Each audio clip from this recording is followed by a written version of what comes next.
Welcome into the Bear Squad Show. I'm Joe George, post-game host, and Caleb Williams. That kid is clutch. He does it again as the Bears get the win. I'm Adam Sager. The defense does not play well, but they come up with a big stop in the end. Bear down, Chicago. It's the Bears Squad. Everything Chicago Bears every week. Covering all the big hits and game-changing plays from the Windy City. The way only the Locked On Podcast Network can. From Soldier Field to the next great chapter, the Bears Squad Show starts now. Welcome into the Bears Squad Show here on the Locked On Bears YouTube channel. I'm Joe George alongside Adam Sager. We're here with you for the next hour as Caleb Williams and the Bears, they do it again. Another improbable victory down in the fourth quarter. 2 touchdowns in the fourth quarter from Caleb Williams. One in the air to Rome Odunze, one that he runs in. He's clutch. He's clutch. You get a big defensive stop when it matters most. CJ Gardner-Johnson has a great day for the Bears. They got to catch the ball. We'll discuss that. We'll talk about Ben Johnson's day overall and what we saw from the defense in this one. But, you know, Adam, it's hard not to just say it again for, you know, the fourth time this season. It's this not a game that you win with a different coach, with a different quarterback. Like, we're seeing the Ben Johnson effect, and we're seeing Caleb Williams, you know, and he did this last year, but we're seeing again him so comfortable, so confident in the fourth quarter to just be ripping the ball all over the field, even as guys like Olamedes Zaccheaus are dropping the ball when you need him to come through. It's just an incredible fourth quarter for Caleb Williams and this offense. Yeah, I mean, it's incredible. This team sits now 6-3. You have to be feeling good about yourself. You come back, you win 2 games that you definitely don't win last year with Matt Eberflus and company. So you have to be excited. And Caleb Williams, he's that dude. I mean, he was incredible at the end of the game. I thought he was good throughout. Yes, he missed a couple throws. I know everyone's going to point to those like they do every single week. But, I mean, look what Josh Allen did today. Look what other quarterbacks do each week. I mean, we see Mahomes miss throws. It's going to happen. He made some big-time throws today. Luther Burden came up clutch. Colston Loveland came up clutch. So you love seeing your 2 rookies that you drafted high come up in big situations and make big key plays. And Caleb, I mean, just the growth continues. And you see, like you mentioned, the being comfortable when the game's on the line. Even when you're down 2 scores, he looked comfortable. He looked calm. He's not out there. And Joe, I'm telling you, the way this guy avoids sacks is crazy. I mean, there was 3 or 4 times where Kayvon Thibodeau had to be like, I've got him, and then he's just gone. And it's like, what just happened? I mean, Abdul Carter, he got out of one of his. I mean, Brian Burns, they've got 3 really, really good pass rushers on that team, and they were out there a lot together as the 3 of them on third and long, and Caleb just kept making them miss. He's incredible in that aspect of his game.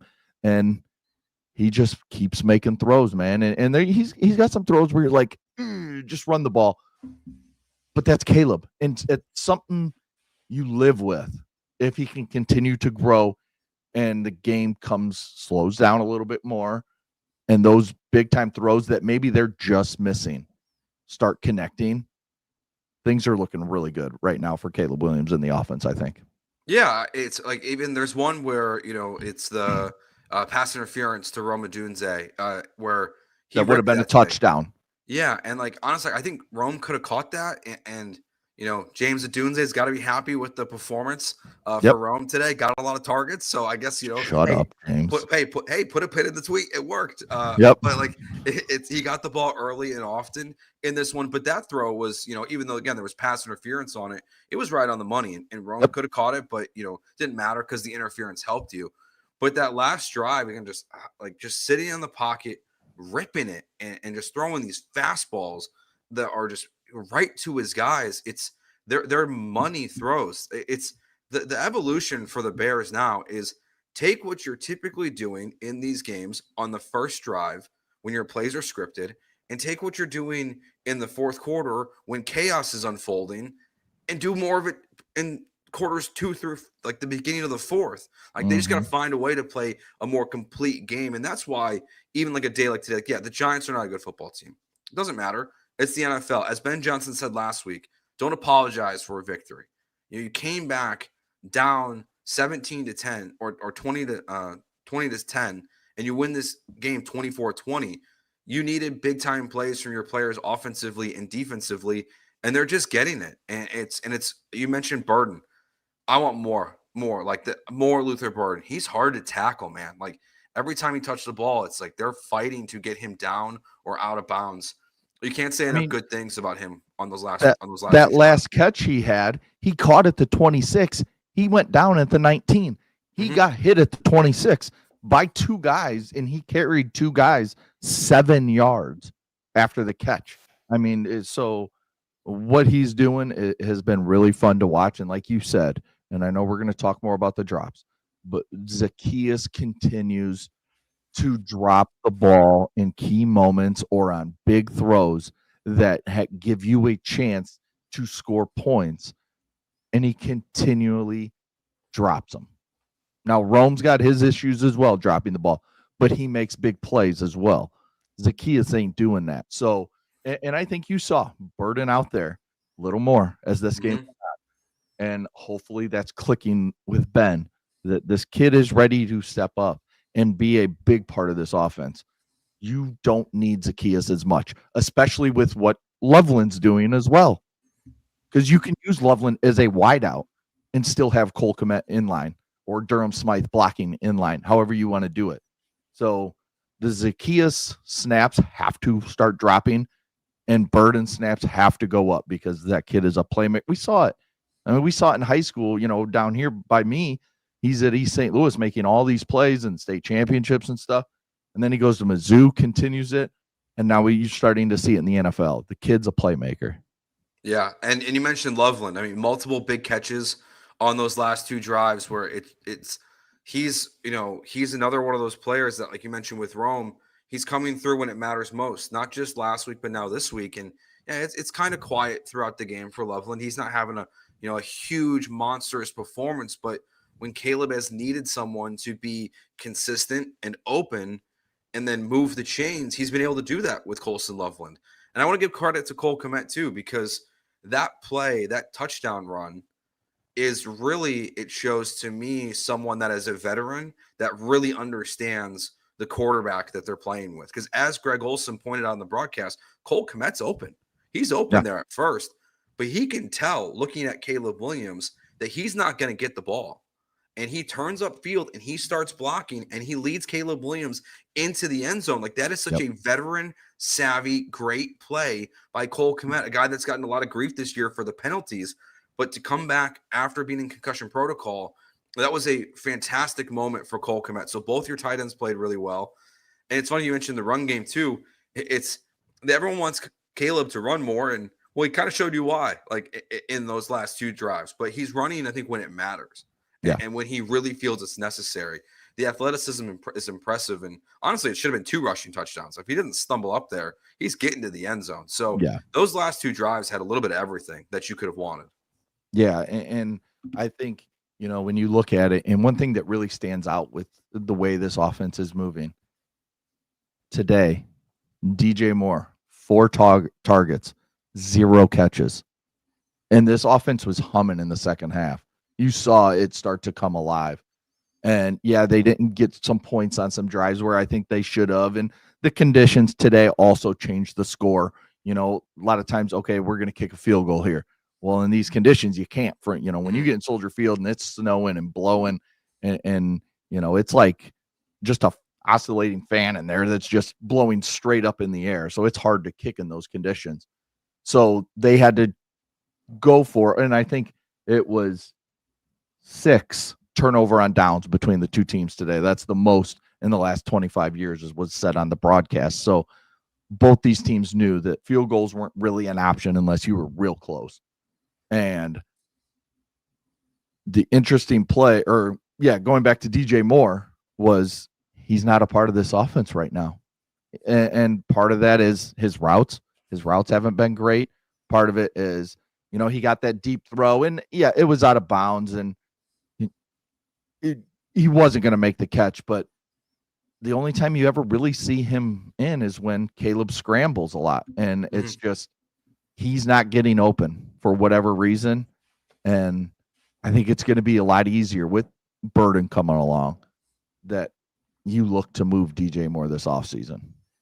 Yeah, I think those last two drives, to your point, are, and what you're saying too about Zacchaeus earlier, is like we're seeing the growth of this young core group of talent all kind of rising together as the season's going, which is like the playoffs are the goal now. It's 6-3. You've passed your win total of last year. Mm-hmm. The goal is to make the playoffs at this point. Your schedule is going to start getting tougher here starting this next week.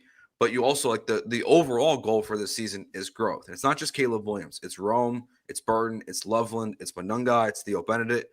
And we're seeing this young core group of players really start to grow together. And it's where you go, okay, are the Bears going to need DJ Moore, or is Rome Odunze and Luther Burton going to be your 1 and 2 into next season? Are you going to need Cole Kmet because Colson Loveland is going to continue to produce? What is your running back room going to look like? And just the fact that that's what's so great to me about today is that it's your young guys. It's Loveland, it's Rome, it's Caleb.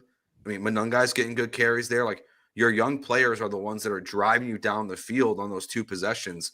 So it's not just the win, but it gets you excited about the future of where the Bears are headed. So I can't believe they did it again. Bears games are stressful this season, man. This is way more. Really but this are. is. But you know what? I'll take this. I would rather be stressed out. I ran into a Bears fan last night, and we were talking about last week's game, and I was like, I don't ever want to see that again in my life. But you know what? I will take the last 2 weeks. I will take the 25-24 games this season over that garbage we saw last year and the last couple of years every day. Sundays are stressful now, but they're stressful in a good way. And this just popped in my head as you were talking about it. And this is, what did we hear from certain Bears media over the last couple of years? Remember when it was Justin Fields at the end of 2023? It's like all Bears fans are screaming, do not win games. We want, we get the highest pick, and then we're all cheering for the Panthers losing. And we heard certain guys saying, like, no, you need to start winning games so these kids learn how to win. It's not mattering now. These guys are finding ways to win, and they lost, or they weren't even here last year. They didn't win games. They were horrible last year. And yet here they are still winning these close games week in, week out, finding ways to win.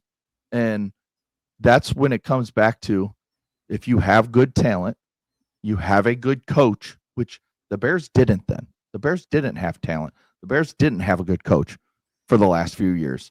Then they got Caleb. They decided to keep Eberflus. But Ben Johnson is putting them in position to win games late, and Caleb's learned from losses what he can do and what he can't do. So I don't want to hear, you need to learn to win. No, you go out there and you take games, and that's what Caleb and company have been doing, and it's so fun to watch. Yeah, I mean, they're learning, and today's game is huge, and we'll talk about it more probably at the back end of the show. But like the Vikings, they lose, so they move to below 500. As we're live here, I just saw a tweet come across from Ian Rappaport. It appears there's been a play caller change in Detroit. It looks like Dan Campbell is calling plays in Detroit now, which is crazy. Like, he's calling plays again, which he hasn't done since before Ben Johnson got there at this point. The Packers have been a roller coaster this season. Like, the division's tough. They showed the graphic during the game. They're like, oh, the Bears are 0-2. Whatever. Like, talk to me when they're 0-4 in the division. That's when it matters. Those games were the first 2 games of the season. It's irrelevant at this point because, again, as you said, they're learning to win games. They're putting, like, they were trying last year. They're succeeding this year. So it's all really positive today. It's a great win. You guys can let us know your reaction to what you saw in today's game, the good and the bad, here in the YouTube comments live. You can tweet at us at Joe George Radio, at Adam G. Sager if you're listening now or on the audio platforms later. We'll take our first break here. When we get back, let's do more into the offense overall. We hit on the fourth quarter, how great it was, but there's a lot of good, there's a lot of bad to get through, but what we saw in the offense for the Chicago Bears today. We'll get to that next here on the Bears Squad Show. I'm Cody Rourke from Locked On Broncos, and this episode is brought to you by Peloton. Peloton is shaping the future of fitness with the brand new Peloton Cross-Training Tread Plus, powered by Peloton IQ. This is Peloton's most advanced equipment yet, giving you real-time guidance and endless ways to move, whether you're running, lifting, or you're cross-training with your favorite instructors like Alex Toussaint. It's training reimagined to make your workout more personal. Peloton is built for breakthroughs. With features that help you plan, stay motivated, and hit peak performance, you can let yourself run, lift, flex, and go while Peloton handles all the rest. Plus, Peloton IQ provides real-time strength coaching, tracking your progress and suggesting weights that challenge you so you can get stronger. Plus, the new movement tracking camera, it counts your reps and corrects your form in real time, making sure every rep is safer and smarter. So let yourself run, lift, flex, push, and go. Explore the new Peloton cross-training Tread Plus at onepeloton.com. All right, so we saw it today, Adam. Let's go through the offense here. Let's start with the run game. On the day, 28 carries, 171 yards as a team. DeAndre Swift rushes for 13 for 80. Caleb Williams, 8 for 63. Kyle Monangai, 7 for 28. Like, it's not a big number, but that's still, he's your worst yards per carry guy on the day with 4 yards per carry and a touchdown on the day. It's about where I thought it would be. I was hoping for a little more Monangai, and but they kind of abandoned the run at this, in this game. And I do feel like, I know you pretty well at this point. I feel like that's going to be something that caught your attention in this game, that it felt like they abandoned the run game a little earlier than I would have liked to, as one of the negative things that stood out to me from Ben Johnson in the play calling today. It's something we've seen a little too much, I think, throughout early, these first 9 games. It feels like Ben Johnson likes to go away from it, if things kind of break down early. And the worst part about it is that they're having success and he's still going away from it. So I understand, when you get down, you feel like, but he's got to know this rush offense is capable of big time yards, like big time plays. We've seen it from Swift. We saw multiple good rushes from him today. Monangai runs hard. So I think it's definitely something you can continue to build on, but I think it's something, it's hard because it feels like Caleb is somebody that kind of needs to get going early, but you also want to establish the run early. So you need that scripted plays to work. So you have kind of that 10-yard drive for points. Let's just say they end in a field goal. Who cares? You need kind of both there, where Caleb settles in a little bit with some good throws, and you see the rush offense, picking up 5-6 yards a carry, and they get going. And then I think it settles Ben down a little bit as well, if you understand what I'm saying. Like, it lets him kind of get into the playbook a little bit, and he feels comfortable calling run plays, where I just feel like so far this season, and there's been times where he's pounded the rock and they just run all over a team. And then there's times where it's like, God, I feel like we haven't run in 2 quarters. And it's just Caleb drop back. Caleb. And if they are running, it's Caleb scrambles. So it's something that I don't like. And I was watching that today. There was a point in the third quarter. I'm like, geez, are they going to run the ball at any point here? Or where's Monangai? So I think it's something that Ben is going to have to continue. And it could be he's trying to get used to being a head coach and a play caller at the same time while he's watching the defense. He kind of gets away where when the defense is on the field and you're the OC, you can plan ahead for the next drive. You can plan ahead different scenarios. Now you're the head coach, so you got to be paying attention to the game and the situations going on, that you don't have that time to prepare for your next drive. Yeah, I think to what you said is it's all. I totally agree with everything, but the run game was good in this game. That's what, from week 1 to where we sit today, we've really seen the growth there from the offensive line in, run blocking, whether it's Swift or Monangai are having success. And then Caleb Williams is obviously capable of these big plays. I mean, rushing for 171 yards in today's NFL is no joke. Like, it doesn't happen very often.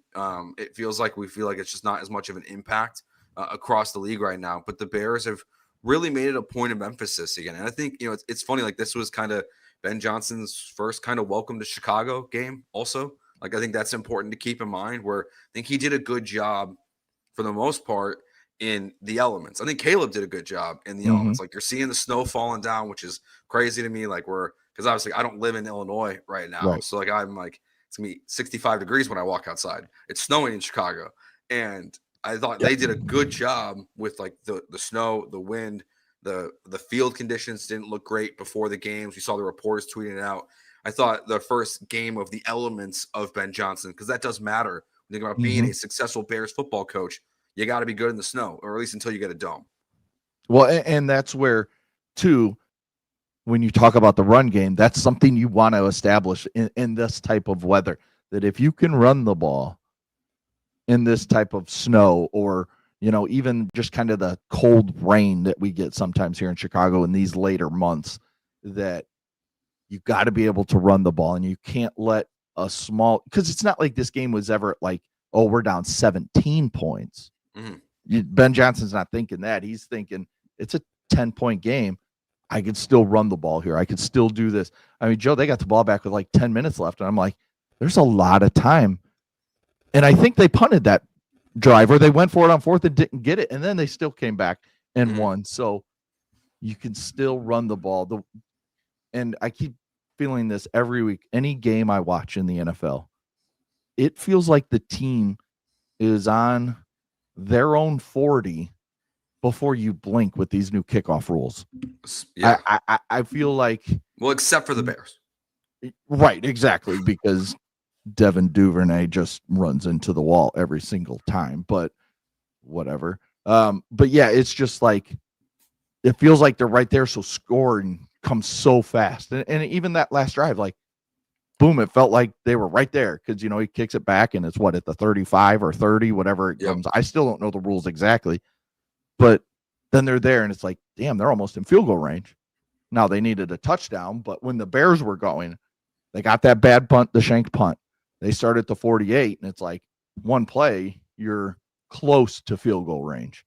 Like with one the good run, different, but yeah, one good run, and then the big pass to Burden. It's like, oh, there's a lot of time left for Russell. You're Wilson. in the red zone, like there's gonna be time for Russell Wilson to lead, as they showed on the television. 44 fourth quarter and overtime wins. Like I think in a way, like the Bears did benefit a little bit from Jaxon Dart leaving this game. We'll talk more about the defense in the next segment. But the other thing that stood out from a real positive offensively and defensively, I guess, collectively in this game, was 3 penalties for 25 yards. Yes. I'm sure that's the lowest mark on the season at this point. I'm pretty confident without having to look at it. That's the least amount of times the Bears have been penalized in 2025 to this point. So that's another positive I would add to this game. And I'm trying to remember the penalties. I know the one was the BS defensive holding on Grady Jarrett. Like crazy. From the back judge. Yeah, I know a buddy of mine who's like an offensive line coach and stuff. And, you know, he's in a group chat we're in, and he's just like, they can't continue to call these defensive holdings, especially when they're being double teamed. He was being double teamed, and he was being pushed backwards, and he just had his grasp, you know, where he was, and they called defensive holding. So I excuse that one. And I can't even remember what the other two were, thinking back on it. It's not like, oh, that's a horrible penalty and a horrible time. Yeah, it's like, and that's the first time we've said it all year. It feels like, right? Like they haven't been able to, you know, put these games together. Like, and that's part of the reason why they won this game, is that throughout the entire game, like, they didn't, you know, put themselves in positions of, you know, whether it's helping the Giants or hurting themselves. That it's like not having those penalties was huge in this game. It is funny that after the, you know, James Odunze stuff on Twitter, which I know doesn't really matter, but, you know, the Bears acknowledged it by tweeting out a video of Rome Odunze doing everything besides catching a pass, saying selfless. Very funny. Rome did a great job. Awesome. Yes. Great response. Rome did was pro's pro when he addressed the media. I do think the Bears cut off a reporter's mic when they were asking Ben Johnson about it.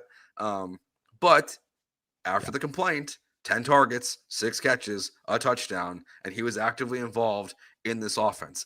While I don't want my players' dads to be tweeting that, one thing I did say was like, I want more Rome. I want more Rome Odunze. And, you know, last week it feels like they did go away from him. We really only had 3 targets last week. One of them was from Cole Kmet, but this week actively involved in the offense. It was a really great day for Rome Odunze. You know, 1 or 2 balls maybe he could have caught, but at the end he made the big plays when it mattered. So it almost doesn't matter the rest of it. Yeah, the one thing I still say about Rome is he does have those pass, like that one on that was it the second to last drive where he stretched out and the ball hit his hands and it dropped. And, okay, maybe Caleb overthrew him a little bit, but that's where you're number one.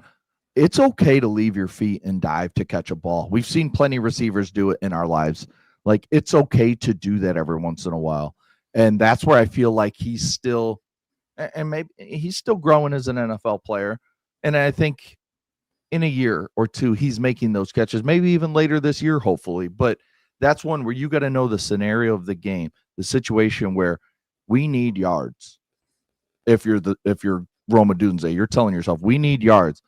And he puts a ball where it touches my hands and I don't leave my feet to dive.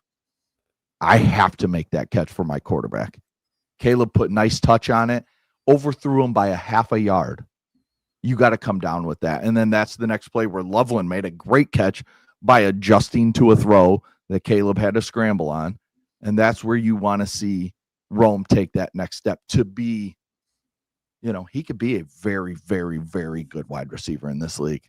Mm-hmm. He's still got to take that next level, though, in terms of those type of catches, in my opinion. Yeah, and then the other, big negative just collectively, again, was the drop. So we saw him from, Rome had some he could have caught. Zacchaeus was really the guiltiest party of them all today. Manungai had one. And some of those, they're not perfect throws from Caleb, but, I feel like some people have moved the goalpost for Caleb Williams about these drops. And they're like, well, it's not perfect. I'm like, well, it's not always going to be perfect. It's not always going to be perfect. And people are expecting everything to be, right into the receiver's hands so they can catch it with two hands and not against their body. And, it's not zipped in there.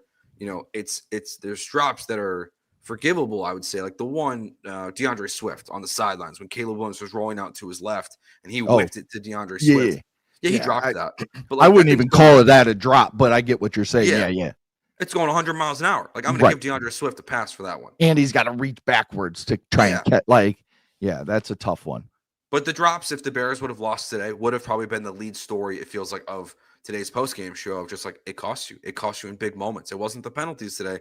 It was the drops. And again, I'll say, with the Bears are at 6-3 right now, with the way they've played and how they've yet to put together anything close to resembling a complete football game outside of Dallas, it's very impressive that they won this game again the way that they did. And you got 8 games left. 4-4, I think, puts you right in the thick of that wild card.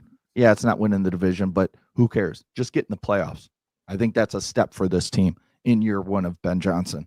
So, yeah, you got to go 4-4 the rest of the way. Yeah, your schedule gets tougher than it's been, but this is the NFL. Anybody can beat anybody. I just saw the Miami Dolphins beat up the Buffalo Bills, who just beat the Kansas City Chiefs last week. Yeah. Who the Bills also lost to the Falcons a couple weeks ago. So anybody can beat anybody in this league right now. There is no clear-cut, dominant team in the NFL. So I think that the Bears, you need to just say, and you got to win the games you're supposed to. When you play the Vikings next week, you should win that game. You lost the first one that you should have won in week 1. Now you have to win this game next week. Then you got to go 3-4. And then if you can, beat the Steelers, a team you should beat. But God damn it, it's Aaron Rodgers. It's just so, but you beat them. Then you got to go 2-4 over your last 6 games just to be in that thick of that wild card round. So, it's playoffs or bad, in my opinion, the rest of the way now. Yeah, I think they've raised the bar for this season at this point. Their schedule, you can look at it it's not the toughest, but it doesn't matter. You're 6-3. You're in position to make the playoffs. The playoffs are now, you're there. I think Bears fans, we also kind of deserve it in a way. That's how I felt as a Cubs fan. I was I feel like I deserve this from the years of suffering of recent memory. It's just time to get the Bears back in the playoffs, and it feels like this is a team that now, because of how they keep playing in the fourth quarter, this offense, this coaching staff, they keep finding a way, man. It's very impressive. But also, we're rightfully so to raise the bar for this team being 6-3, because they keep telling us every week that things are only going to get better as they get more comfortable in this offense, as they get more comfortable in Dennis Allen's defense.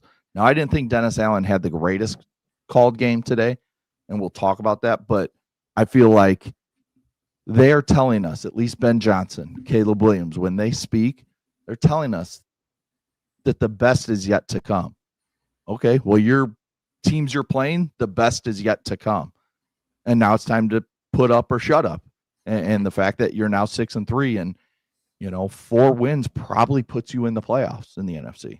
Yeah, I think it does. And that's what we're shooting for. Now let's get to that. Let's get to Dennis Allen. Let's talk about CJ Gardner-Johnson. I mean, what an impact this guy has made in 2 weeks. The loss of TJ Edwards was very, very clear in this game with the way Noah Sewell played. We'll get to all of that next here on the Bears Squad Show. Today's show is brought to you by Supply House. When the opening whistle blows on a new repair, get your crew moving forward with Supply House. Order today and see parts on your doorstep tomorrow. Over 280,000 plumbing, HVAC, and electrical items from the most trusted brands in the business. Their real-time inventory and honest lead times keep you from punting projects, while their industry-leading customer service always has your blind side covered. The part finder tools and 3D schematics can save you hours on jobs where every single detail matters. And their Trademaster perks like priority shipping and dedicated support make the whole process smoother. Join the free Trademaster program today and score serious perks like priority shipping, lower prices, and a dedicated support line. Visit supplyhouse.com to sign up for free and use promo code SHCollege5 for 5% off your first order. That's supplyhouse.com. Real people, real service. All right, Segs. The defense today. I mean, look, Jaxon Dart was good. I want to start there. If I'm a Giants fan, I'm excited. Like I am, as long as he can stay healthy, which obviously leaves with a concussion today after the forced fumble. I really like what we're seeing from Jaxon Dart in the moment, and I'm impressed with the way he played today. The defense, I thought, did a good job against him besides in the run, though. And they were finding some big chunk plays again. And we saw the weakness of the secondary still be very true. Like this team, if they're going to make that playoff push, they're going to need Kyler Gordon and Jalen Johnson to get back on the field at some point. It's going to be really challenging to make the playoffs, I think, without those two guys, especially as you get into this level of competition. Like if you can get at least one of them back for when you play Green Bay, the first time, and maybe you get lucky and you get both of them back when you play Green Bay for a second time 2 weeks after that. That to me feels like we're like early December. You got to have both these guys back on the field. So what do you think of the defense's performance today?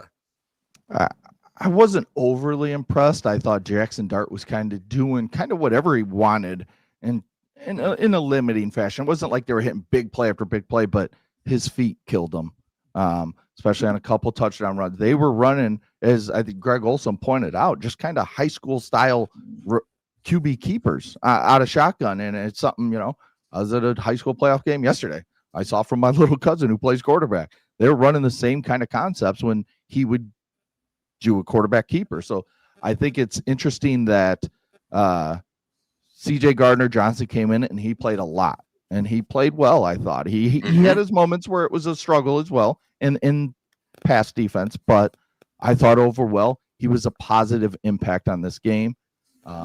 We talked about Noah Sewell was really, really bad today. That missed tackle could have cost them the game on that 3rd and 1, and he hit him 3 yards behind the line of scrimmage, and Singletary just bounced off of him and then took it for 40-plus yards.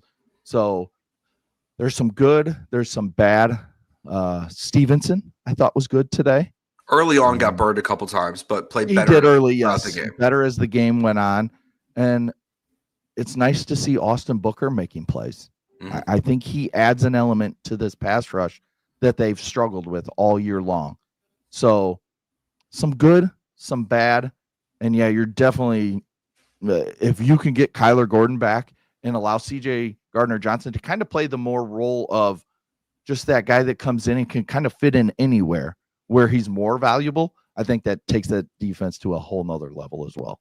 Yeah, and we've talked about this on the weekday squad shows. Like maybe you get creative and you put Kyler Gordon on the outside until Jalen Johnson returns. And you keep using CJ Gardner-Johnson in this role. But, another a 2-sack day for him. He's all over the place. You feel the impact of him. It's a great signing, like for a guy that it's been a great signing for 2 games so far. It's a low risk, high reward, and the Bears are getting the high reward of it. Like a guy who's on his 4th team this calendar year and comes out there and he's playing well for you in 2 weeks and plays through an injury today. Like he hurt his foot in this game and came back through and is battling this injury. But the fact that he played for Dennis Allen and he just knows this defense, it's been such an easy transition for him. But yeah, I think the way you put it is correct. Some good, some bad. Grady Jarrett, some good, some bad, right? Like there's plays where, like, you know, they're running up the middle on that last touchdown drive that the Giants had where they're just running it up the middle every single time.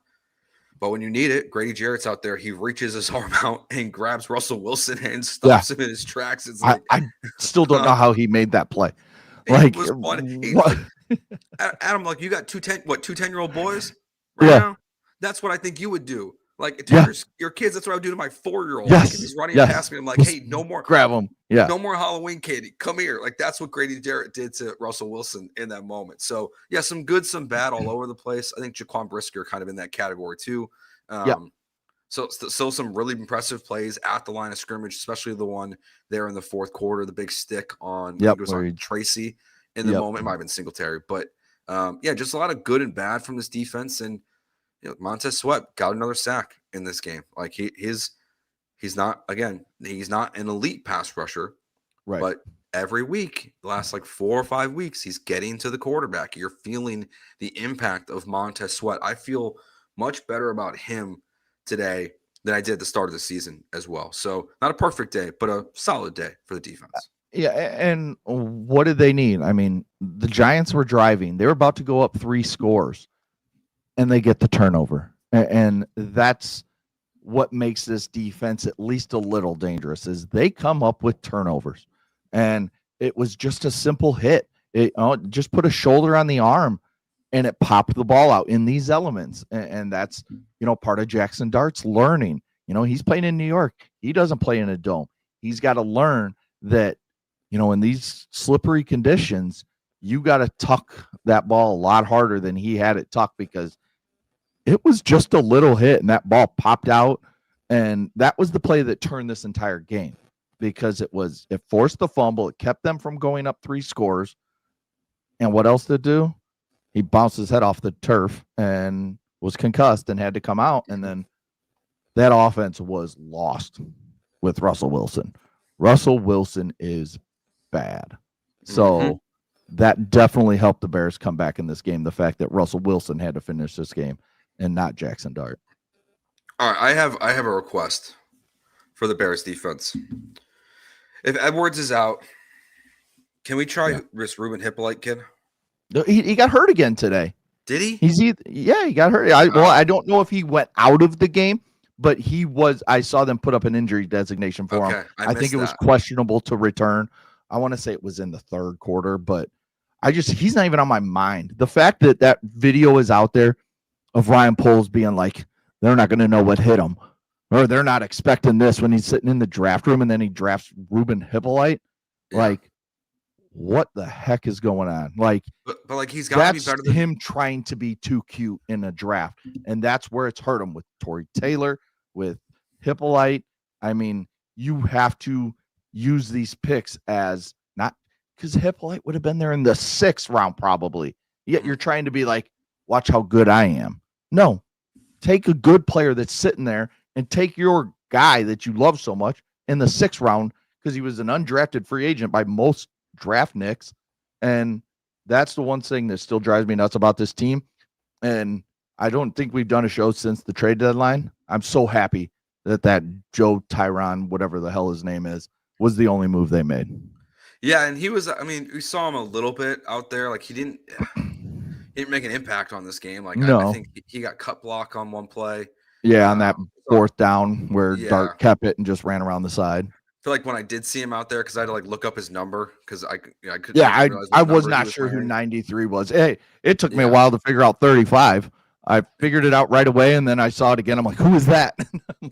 Yeah. So, it's so I mean, look, and look, I don't think anyone expected a big impact from him. No. Like it was a small move, it was a depth move, you know, because you lost Dio for the season and probably for most of next season, if not all of next season, with an Achilles tear. But it's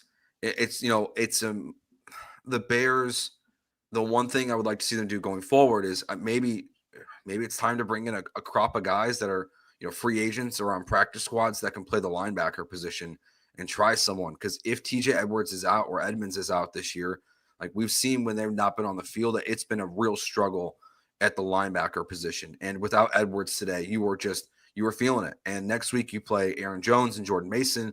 Like you have to, if he's not back out there, it's going to be a challenge. And you also need more help, I think, from your interior defensive line on getting some push, because like they're getting to the linebackers really quick. But I mean, again, that missed tackle from Noah Sewell on the third and one is inexcusable. Like he had him dead to rights in the backfield, and getting the Bears back on the field and sets this massive 40-yard run or gain for the Giants in that situation. It's just not good enough linebacker play consistently right now for the Bears.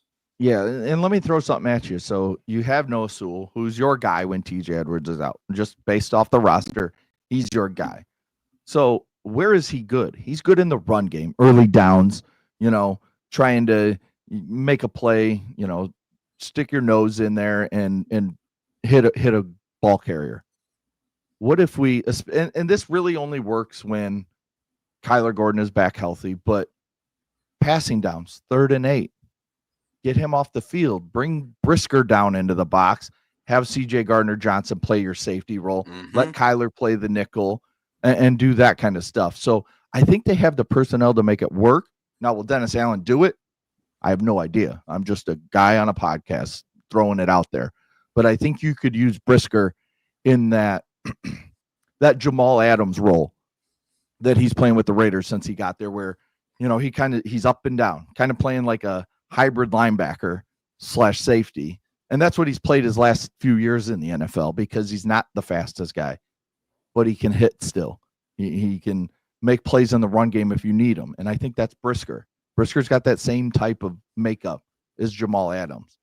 So I think Dennis Allen could use his talent better if TJ Edwards isn't out there.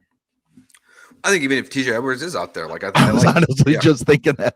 Yeah, like you can do, like you can be more creative. Like once Kyler and Jalen Johnson are both back on this field, like you can be really creative, especially with the addition again of CJ Gardner-Johnson. Like he doesn't become irrelevant in this defense once Kyler Gordon and those guys are back. It's you're using them in different roles, and again, as we've seen through 2 games, he's great off the edge, just like Kyler Gordon is. Like if you need Kyler more in coverage, Gardner-Johnson can be the guy blitzing. Let me throw something else at you guys. And I didn't get a chance to see your show this week, but did you guys talk about Asante Samuel at all? We did. He's working out with the Bears on Tuesday. Right. Yeah. I think that's somebody that if you can get him in here, even if it's just for a month, see what he's got. You're not getting rid of Nashawn Wright. So see what he's got. But if he could replace Wright while Johnson's out, then you get Kyler Gordon. You have Tyreek Stevenson. And if Samuel's 75% of what he was, now your defensive backfield becomes a weapon. And you allow all your players to play in their positions that they're best at. And then you are helping your pass rush even more by having a good back 7. I think signing Asante Samuel is a must, honestly. Like I think you have to, especially because we don't know where Jalen Johnson's at. We don't know where Kyler Gordon's at in their return. And like when, Kyler comes off the IR, like how quickly can he actually come back? I think it's a must sign at this point for the Chicago Bears. Like you have to bring in someone like Asante Samuel Jr. It's very rare you can find a player of that skill available coming off a major injury. It's just like CJ Gardner-Johnson. There's no risk. It's all reward. If he's not good, you move on. It's not a big deal. I think it's an absolute must for the Bears to do that. And the best thing is you have a position to offer him immediately. Mm-hmm. You have that starting cornerback spot that he wants to show teams, even if it's just for 4 games until Jalen Johnson's back, or 5 games or 6 games, because like you said, we don't know how long it'll be. So, I mean, to be able to have him in the building, work him out. I mean, he'll slide seamlessly into Dennis Allen's defense, in my opinion. So you say, hey, we got Nashawn Wright playing. He's not playing great. He's doing enough. He should have had the pick. He's doing okay, but we think you can be an upgrade. that as soon as you're comfortable, you are starting. And then you're going to play 90% of the snaps, 95% of the snaps. So I think that can really help them once they get him in the building on Tuesday and say, hey, we don't want you to wait. We don't want you to go to Jacksonville or wherever else he's going. He's going to a few different places over last week and this week. We want to get you in the building now. We want you to sign. Here's your starting spot. Let's go. And I think that'll help out the defense tremendously, at least until Jalen Johnson gets back.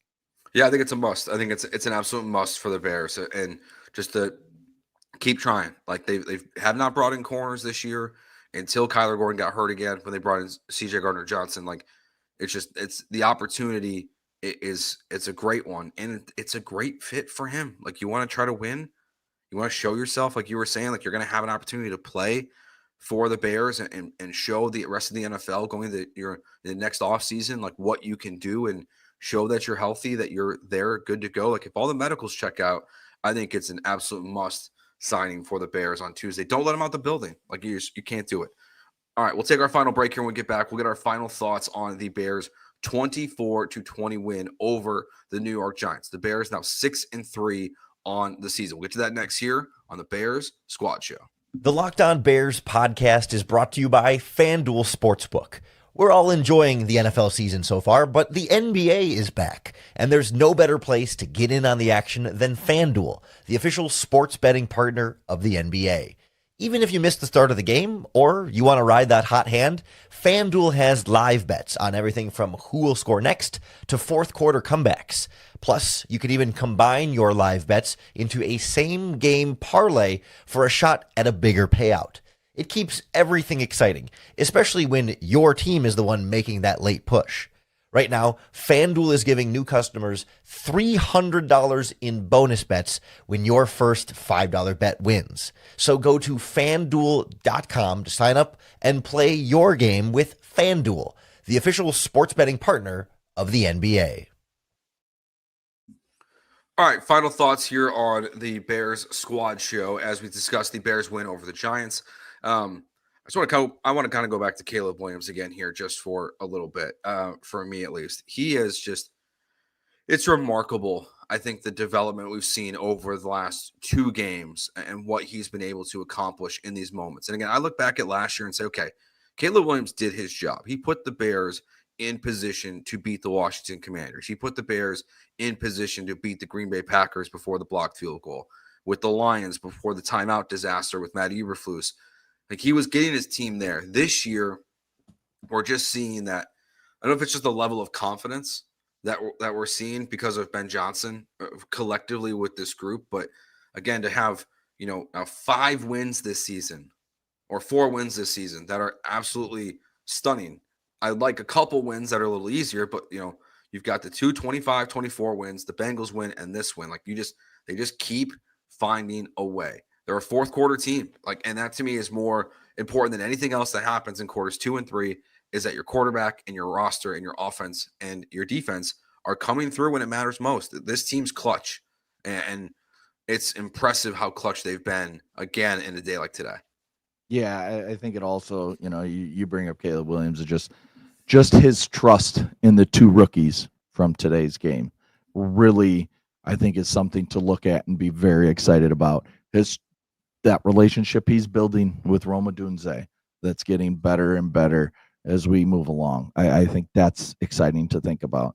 The offensive line, I've already, just sitting here on X during our commercials and stuff, I've already seen like 3 plays of Darnell Wright just trashing one. Either, I think one was Carter and one was Thibodeau, I think, where Thibodeau tries a spin move and Wright just throws him forward. I mean, he's so good. His development, I'm so interested to see if he's going to end up at left tackle. I think he could do it. Now, if they find a left tackle, because Theo Benedict's not your guy. I mean, in the run game, yes, he's awesome. I really like Theo Benedict. Pass game, why is Caleb having to run around so much? A lot of it's on Theo Benedict. So that's something that we're going to have to continue to watch as the season moves along. Does Trapillo ever get a chance at left tackle? I'm not sure. I think they think he's just a right tackle, but at least he's getting some play in these 6, man offensive lines when they throw him out there every once in a while. But like we talked about earlier in the show, the youth on this offense is starting to really rear its head. And that has to have you excited if you're a Bears fan. Well, I just think collectively, like all of it is, and to point to Darnell Wright, is the development we've seen this season. It's so different. He's a different football player, and like we've all talked about the offensive line coaching in the past and what it was and what it hasn't been, and we're seeing the growth in real time. Like he's becoming a dominant football player on the right side. I mean, he is embarrassing people every single week. There's 2, 3, 4, 5 plays where just like he is manhandling people in a way that's just stunning to see Darnell Wright and compared to his performance that we saw from the Bears last year. And yeah, I'm with you. Like Theo's not your left tackle of the future. It's going to be your biggest need in the draft or in free agency again. Like, Ryan Poles, as exciting as the 6-3 team is, I still look at this roster and say, Ryan, it would be nice if you had a left tackle that was better. It'd be nice if you had a defensive line that could more effectively and more frequently get to the quarterback, because Dart had all day. Like some of those throws, like you talked about earlier when we were talking about the defense, about him kind of doing whatever he wanted to do. It's the defensive line. And I thought, again, on the interior, in the run game, like there were some big runs from the Giants up the middle that were the flaws of this defense are still so clear right now. And they're able to overcome it, but you still have a lot of work to do on this roster. And again, that's why I think is so great about this 6-3 start is that they're overcoming things that are so clear that have to get fixed in the offseason, but they're winning 6 games of their first 9 without those upgrades. Yeah, and it's interesting when you talk about the offensive line and you talk about that left tackle is going to be your biggest need. And that's why I brought up Darnell Wright sliding to the left, because it's something that I think he could handle, and be a really good left tackle. But I understand why you'd want to keep him on the right, because he's dominant, because he is now your Penei Sewell. We watched Detroit for the years when Ben Johnson's there, and Sewell just is dominant. He is arguably the best right tackle in the NFL. Well, Darnell Wright's pulling up right behind him because that's how good Darnell Wright's playing. So if you don't want to move him, but you did spend a 2nd-round pick on Ozzie Trapillo. So if you don't think he's a left tackle and you think Darnell can, now maybe you wait till the offseason. Understandable. Yeah. But, you did spend a 2nd-round pick on this guy. And, I'm someone I like to look at mock drafts, and I'm seeing a lot of the big kid from Utah, Lomu, I believe, is the left tackle. Him being your pick at 17, 18, 19, wherever the Bears, now they're just going to drop lower because of another win today. But it's going to be fascinating to see what they do with Trapillo and Wright as we move into next season's talk and the off season and training camps and, the camps they have in May and June and right after the draft, before the draft, of what they do with Darnell Wright and Ozzie Trapillo. Yeah, it's going to be fascinating. And as you mentioned, moving up, like as of this moment, you're still sitting at 6-3 in the 7th spot. Detroit playing right now as we're live here. 49ers playing right now as we're live here, and 49ers are getting worked at the moment by the Rams. So it's very possible like the Bears could be, in the same spot depending on today's results. They could be in the playoffs by the end of the day, just depending on how it all plays out. So I'm just shocked that it's hard to, our job is to break things down and talk about these games, but to see the way they're doing it time and time again is really it's special. And you mentioned it too. I want to hit on this a little bit more as well before we wrap up. The Caleb part of this, of the avoiding sacks. This entire game, man, he was fighting for his life, and to be able to avoid the sacks and that he was able to, like that 4-yard run he had where he was dead to rights and got out of it. I think it was from Carter. Twice, yes, and still got the first down. He's hard to bring down, and we saw him come up limping a couple times in this game. Like he got beat up a little bit, but we're seeing also the growth there of not just he's getting the ball out quicker a lot of times, or more than last year, but he's just doing a better job of he feels the pressure more this year. Like you're seeing the instinct there of what we saw, I think, more at Oklahoma than we saw even at USC with Caleb Williams. Like, he knew, like, when there's guys on him. It reminded me a lot today of his debut. Like, go back and watch the highlight tape of when he took over for Spencer Rattler against the University of Texas. Like, he was doing things like this in that game. So I think we're just seeing the growth between the ears with Caleb Williams a lot too so far this season. Well, and I think it's also Ben Johnson is not coaching this out of him. Whereas Eberflus and Waldron, remember, all they said to him was, do not turn the ball over, do not turn the ball over, do not turn the ball over. And at some point, when you're going to be a great quarterback, you're okay with turning the ball over sometimes because you know big plays will come from it, from trying big time plays. And that's where I think Ben Johnson almost had to break Caleb Williams down. And that's why I was so adamant on some of these where people were just like, Caleb's not the guy, Caleb's not this or that about Caleb. And I'm like, guys, it takes time, especially when you were so beat down by the last coach that you have to stop, change your mindset completely, change the way you're doing things. I mean, Ben Johnson changed the way he's dropping back a little bit. He changed a lot about Caleb Williams from what Waldron and Eberflus and company did to him last year. That it takes time, and we're starting to see. Now, the next step, I think, for me is, and again, I think a lot of it's on the receivers. They got to do a better job of winning routes so he can throw on time. Because we see when he throws on time, it's deadly. But there's just too many times where a free rusher comes because he beats Theo Benedict in a second, and then he has to break. And then, they got to work on their scramble drill because too many guys are, running away still instead of coming back to the ball, which we all learned when we were, 12? Someone scrambled, you come back to the ball. I mean, even that one, remember, he scrambled and he threw real quick towards, I think it was Komet. Komet was still moving away from him. Mm-hmm. And you saw Caleb like use his hands to say, come back to me. And so it's just, I don't know if that needs to be an emphasis, but there's a lot of things to really like. And they did say on the broadcast at one point late in the game, he had been pressured 12 times. He was not sacked. Mm-hmm. That's insane. I have one small request for Caleb Williams. My final note of the show today. We tuck the ball away a little bit when you're running, man. Especially in those. Like, my son was sitting next to me, who's a quarterback. He's 10. He's learning. Yeah.